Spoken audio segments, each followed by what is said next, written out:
गृहस्थ आश्रम को बड़ा माना, श्रेष्ठ माना, गृहस्थ आश्रम को श्रेष्ठ माना है। इसलिए भगवान गृहस्थ आश्रम पर गए। और जानते हो, भगवान ने गृहस्थ आश्रम को मर्यादित रूप से चलाया। एक विवाह हुआ, सबसे पहली पत्नी का नाम पड़ा रुक्मणी, पुत्र हुआ प्रद्युम्न नामक। जानते हो कौन है ये प्रद्युम्न? पूर्व जन्म में कामदेव है। भगवान शिव ने तीसरा नेत्र खोला, कामदेव जल करके भस्म हो गए। और भाई कामदेव तो भस्म हो गए। कामदेव की पत्नी ने भगवान शिव से कहा, प्रभु अब काम ही नहीं रहेगा तो सृष्टि कैसे आगे बढ़ेगी? तो भगवान शिव ने कहा, चिंता मत करो तुम, कृष्ण तनय होई है पति तोरा, वचन अन्यथा हो ही न मोरा। रामचरितमानस बाल कांड में ऐसा कहा भगवान ने। गोस्वामी जी कहते, वचन अन्यथा हो ही न मोरा, मैं तुम्हें आशीष देता हूं, तुम्हारा पति कृष्ण के पुत्र के रूप में प्रकट होगा। कब? द्वापर युग में। वो प्रद्युम्न जी महाराज आज कृष्ण के पुत्र के रूप में प्रकट हुए रुक्मिणी के गर्भ से। जानते हो, जिस प्रकार भगवान के हाथों कंस का वध होना था, इसी तरह प्रद्युम्न के हाथों एक संबासुर नाम का दैत्य था, वो भी मरने वाला था। संबासुर को पता चला कि रुक्मिणी मैया ने पुत्र को जन्म दिया है, तो प्रद्युम्न मात्र 10 दिन के हुए, रात में संबासुर द्वारिका आ गया आकाश मार्ग से। राक्षस है। सोते हुए प्रद्युम्न को उठाया मारने के लिए सोचा, तो फिर सोचा मैं इतना बड़ा राक्षस हूं, बालक को मारूं? नहीं, ठीक नहीं है। तो क्या करूं? एक काम करो, उठाकर समुद्र में फेंक दो। समुद्र में फेंकने से क्या होगा? तो समुद्र में फेंकने से कोई बड़ी मछली खा जाएगी, डूब करके मर जाएगा।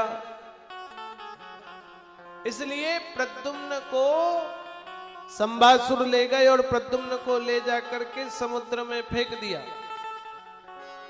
लेकिन जानते हो, मृत्यु तो उसकी होती है ना जिसकी मृत्यु आ गई हो, अन्यथा जिसकी मृत्यु नहीं आती है वो मरने वाला भी नहीं। हमने तो सुना फांसी लगाया, लटका तो रस्सी टूट गई। हाँ, गाड़ी पलटी, चकनाचूर हो गई, आदमी जिंदा निकल गया। मृत्यु कई बार जब नहीं आती है तो आदमी बच जाता है,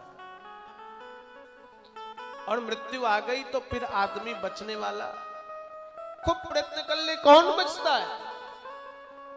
अब भाई प्रद्युम्न के हाथों संबासुर को मरना है तो प्रद्युम्न तो मर नहीं सकते। प्रद्युम्न को जब संबासुर ने जल पर फेंका तो एक बड़ी मछली निकल गई, और मछली के गर्भ में ही प्रद्युम्न जीवित थे। संयोग ऐसा पड़ा कि उसी पल वो मछली एक मछुआरे के जाल पर फंस गई। मछुआरे ने वो मछली निकाला, देखा इतनी बड़ी मछली कौन खाएगा? अब पांडरा वाले होते तो खा भी लेते न, क्या भाई बुरा मानने की बात तो नहीं। अब वैष्णव हो नहीं तो चलता है, बाबा क्या करें, कौन खाएगा? द्वारिका में तो कोई पाता नहीं है। तो संबासुर के महल में ही लेके चले गए भाई उस मछली को। मेरी बात का अन्यथा और ले भी लोगे, अन्यथा तो काल के थिके थोड़ी ना तुम रास में। इसलिए हम तो जो बोलते वो लास्ट दिन ठोक पीट करके बोलते हैं। आदमी सुधर जाए तो बहुत अच्छा, और ना सुधरे तो अगली बार फिर आएंगे सुधारने।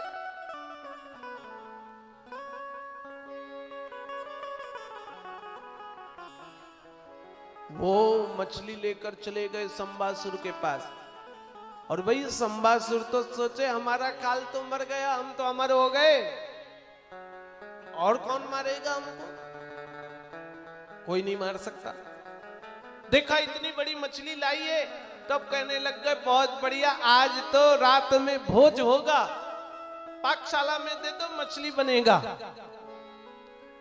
जानते हो कामदेव की पत्नी का नाम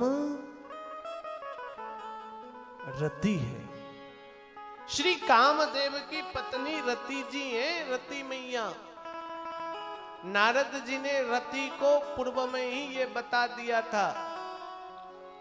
नारद ने रति को संपूर्ण रहस्य बता रखा था और रति को शंबासुर के महल पर काम करने के लिए बैठा दिया था। शंबासुर को पता नहीं चला ये रति है। भोजनशाला में मछली आई, पेट कटा तो प्रद्युम्न जीवित थे। रति ने प्रद्युम्न जी महाराज को वहीं पे रखा, पता ही नहीं चला शंबासुर को। शंबासुर के महल पे ही खाना चले, प्रसाद चले, भोजन चले, लालन चले, पालन चले। प्रद्युम्न बड़े हो गए, शंबासुर को पता ही नहीं। और वो तो ये सोच रहा है हम तो अमर हो गए, हम तो अजय हो गए, हम तो नित्य हो गए, हम तो अविनाशी हो गए, अब कौन मारेगा। जब प्रद्युम्न थोड़े बड़े हुए तो प्रद्युम्न को ने लगा कि ये हमारी सेवा करती है, ये मां है, किंतु इसकी दृष्टि मां जैसी नहीं है, इसकी भावना मां जैसी पवित्र नहीं है। देखो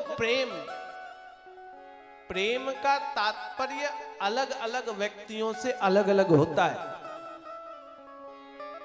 पति का पत्नी के प्रति प्रेम अलग भावना है, लेकिन वही पिता और पुत्र के प्रेम की भावना बिल्कुल अलग है। और वही दो सखाओं के प्रेम की भावना तो बिल्कुल अलग है। प्रद्युम्न ने सोचा ये मां जैसा वात्सल्य को देती है, लेकिन प्रेम मां जैसा नहीं है, इसका नहीं, निश्चित ही और कोई है। कहने लग गए देवी आप कौन हैं? तो रति ने संपूर्ण वृत्तांत कथा बताई। आपका जन्म हुआ है, पूर्व जन्म में कामदेव थे, आपके हाथों शंबासुर का वध होना है। तो जानते हो श्री प्रद्युम्न जी महाराज ने शंबासुर का वध किया। घोर भीषण युद्ध हुआ और युद्ध के पश्चात शंबासुर का अंत हुआ। शंबासुर के नाक के नीचे महल पर ही उनका लालन पालन चल रहा था। मारे गए शंबासुर। रति और प्रद्युम्न जी महाराज वापस द्वारिका आए, विवाह संपन्न हुआ।